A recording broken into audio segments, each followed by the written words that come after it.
Hi hello నమస్తే మిత్రులారా. Welcome to BVR TV official. నేను మీ బీవీఆర్ రావుని.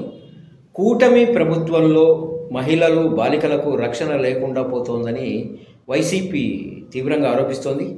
రాష్ట్రంలో నిత్యం ఎక్కడో ఒక చోట మహిళలు బాలికలపై అత్యాచారాలు, దాడులు, హత్యలు జరుగుతూనే ఉన్నాయని తెలిపింది.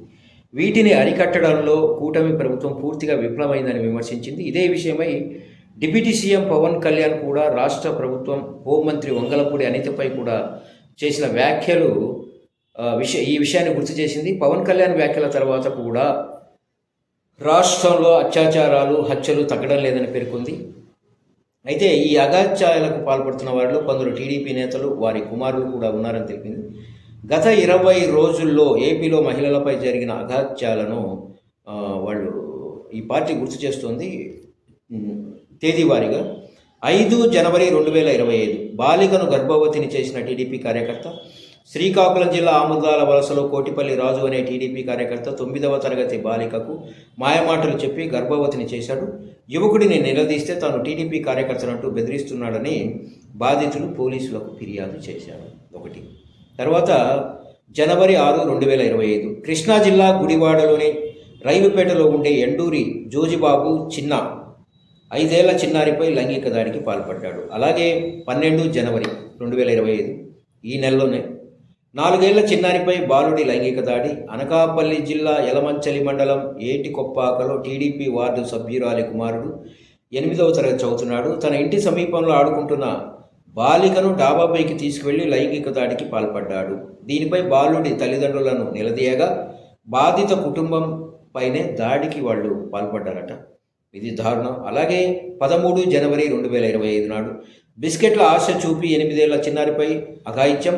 శ్రీకాకుళం జిల్లా రణస్థలం మండలం బంటుపల్లిలో 4వ తరగతి చదువుతున్న 8 ఏళ్ల చిన్నారిని భోగి పండుగ రోజు గ్రామానికి చెందిన నారు ప్రసాద్ చాక్లెట్లు, బిస్కెట్లు కొనిచ్చి సమీపంలోని ప్రభుత్వ సచివాలయం భవనంపైకి తీసుకువెళ్లి అత్యంత జుగుప్సాకరంగా ప్రవర్తించాడు. తోటి చిన్నారులు జరిగిన విషయాన్ని బాలిక సోదరుడికి చెప్పారు. బాలికకు తల్లి లేకపోవడం, తండ్రి ఉద్యోగరీత్యా మరోచోట ఉండడంతో విషయం ఆలస్యంగా బయటకు వచ్చిందట.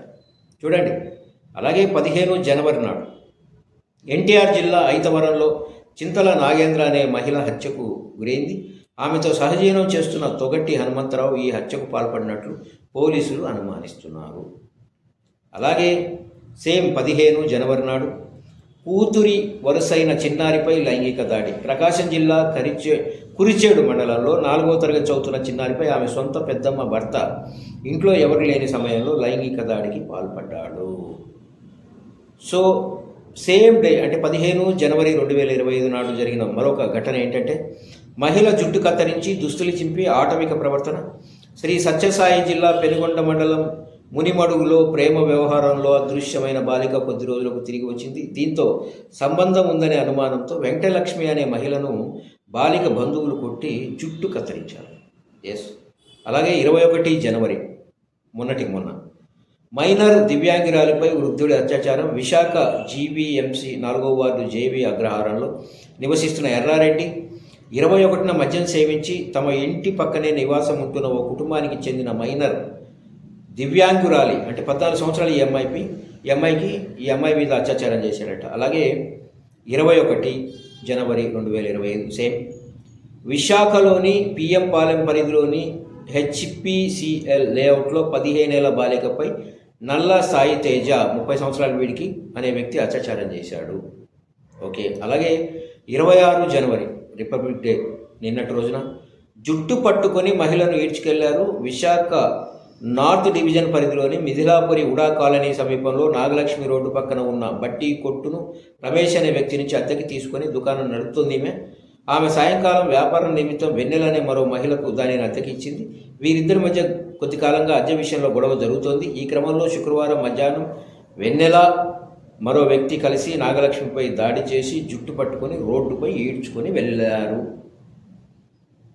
సో 26 జనవరి 2025 రిపబ్లిక్ డే మరో సంఘటన.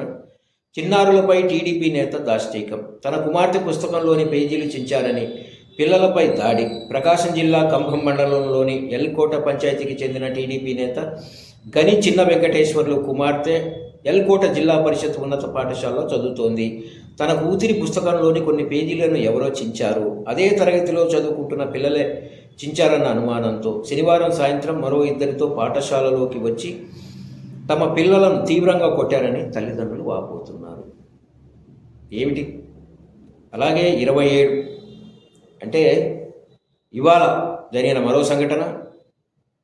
అనకాపల్లి జిల్లాలో దారుణం. 8వ తరగతి విద్యార్థినిపై అత్యాచారం. మైనర్ బాలికపై అత్యాచారం చేసిన హాకీ క్రీడాకారుడు రూపేష్. హాకీ సాధన కోసం వచ్చిన మైనర్ బాలికపై కన్నేసిన రూపేష్ మాయమాటలు చెప్పి అత్యాచారానికి ఒడిగట్టిన నిందితుడు. మరి వీటన్నిటికీ ఎవరు సమాధానం చెప్తారు? హోంమంత్ర, డిప్యూటీ సీఎం, మరో మంత్ర? చెప్పండి.